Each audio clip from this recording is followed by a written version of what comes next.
All right, let's talk about something that's, well, it's pretty captivating, but also incredibly complex. The world of exotic pets. It's a topic that sparks so much fascination. And you know what? For good reason. These animals are truly remarkable. I mean, you get it, right? The appeal is undeniable.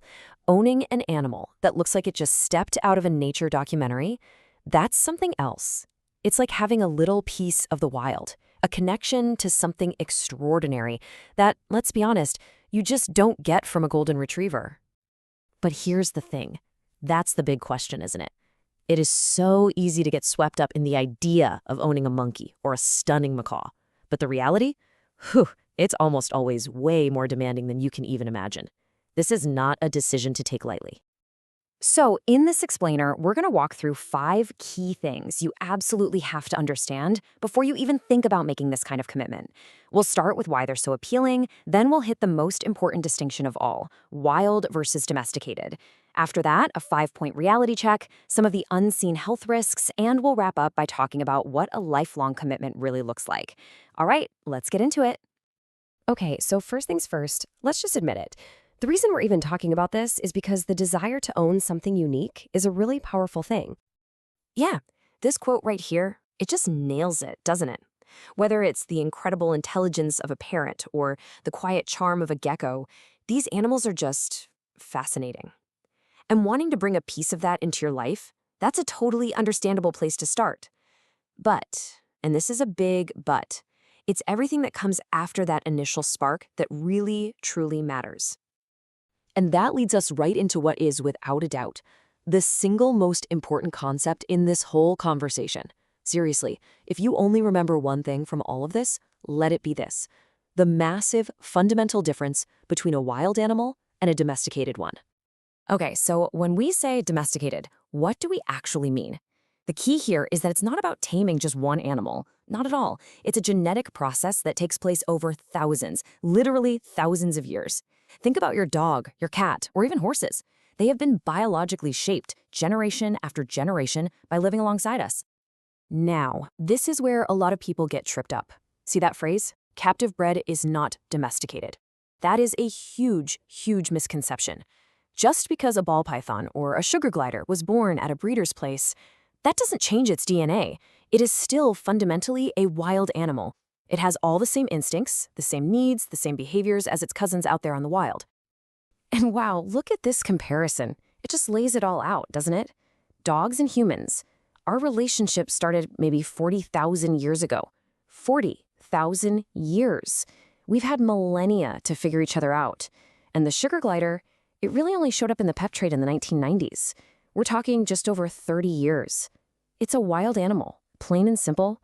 And honestly, we're still just trying to figure out how to care for them properly. Okay, so now that we've established that crucial difference, let's see how it actually plays out in the real world. Now that we get that these are wild animals, we can talk about the true responsibilities. And veterinary experts have broken this down into 5 key principles that any potential owner needs to think about, and I mean really think about. These are the absolute non-negotiables. We're talking housing and lifelong care, their social group and the space they need, nutrition, where the animal actually comes from, and its built-in behavioral needs. Let's unpack these a bit. All right, first step, housing and lifelong care. And listen, this is so much more than just buying a cool-looking cage. It's about trying to replicate a natural environment, getting the temperature and humidity just right. And it's about committing to that animal's entire life. For a lot of these species, that is a long, long time. 20 to 40 years. Just let that sink in. That's the typical lifespan for a pet monkey. That's a commitment that could easily outlast your mortgage, your car, even your job. You really have to ask yourself, am I ready to provide consistent, highly specialized care for the next 4 decades? Next, let's talk about 2 principles that are so deeply connected, we've got to look at them together: social and behavioral needs. See, wild animals have these incredibly complex social lives and instincts that a human home, it just can't provide. And taking them away from that, it can cause some serious psychological damage. This is the part that's just heartbreaking. That sweet, cuddly baby animal, it grows up. Hormones start flowing, and its wild nature just takes over. They are not fluffy, permanent babies. An adult monkey can become aggressive, totally unpredictable, even with the person it loves the most. Or think about parrots. Without the constant chatter and interaction of a flock, they can get so stressed and bored they literally start pulling out their own feathers. And then there's nutrition. This is another massive, massive hurdle. You can't just pop down to the local pet store and grab a bag of exotic pet chow. Every single species has these incredibly specific dietary needs, and if you get it wrong, well, the health consequences can be catastrophic. Just look at these examples. Ferrets, they're obligate carnivores. They have to eat meat. Giving them fruit is going to make them really sick. Reptiles can get this awful soft bone disease from a bad diet. Hedgehogs need special insect eater food. And monkeys, often fed sugary treats, are super prone to diabetes. Getting this wrong is serious. In fact, some estimates say up to 75% of pet snakes, lizards, and tortoises die within their first year in a home, and a lot of that comes down to these kinds of issues with care and diet. Right, and that leads us to a couple of huge logistical problems. Where do you even get the animal, and who's going to take care of it when it gets sick? It's vital to support ethical, reputable breeders, because so many of these animals are illegally snatched from the wild. But honestly, even before you worry about that, you need a plan for medical care. And this is the big one. Have you found a specialized exotic vet before bringing the animal home? You have to be able to answer that with a loud, confident yes.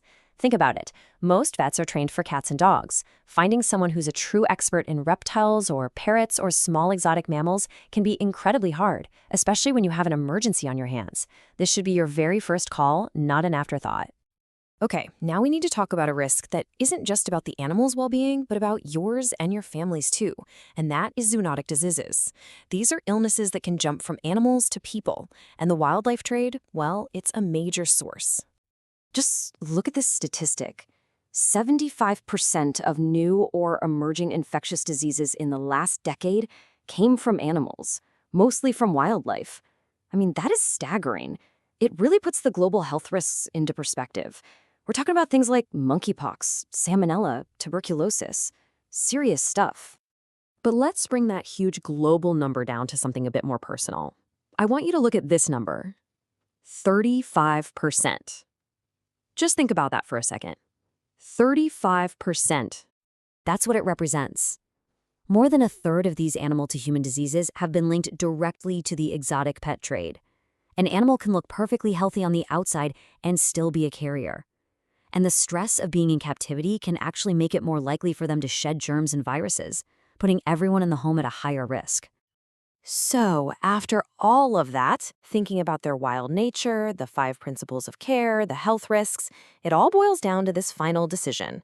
And if you are still thinking this is the right path for you, then it has to be approached with just obsessive levels of diligence. This right here, this is your checklist for being a responsible owner. 1. Research obsessively. I mean, you need to know everything there is to know about that animal's needs. 2. Find a specialist vet first. Get their number, have them on speed dial before that animal even comes through your door. 3. Verify the legality and the source. Make sure it's even legal to own one where you live, and that you're getting it from an ethical breeder, not feeling the illegal wildlife trade. And 4. Prepare for the entire lifespan. You have to look yourself in the mirror and be brutally honest about whether you can handle a commitment that could last for decades. And that brings us to the final question, the one you really have to ask yourself. Are you ready to provide a forever home? Or are you just looking for a prettier cage? Is your desire coming from a place of wanting to provide a true, welfare-focused, lifelong home for a complex wild animal? Or is it really just about the novelty of having something unique? Because a wild animal deserves so much more than to just be an interesting thing in a cage.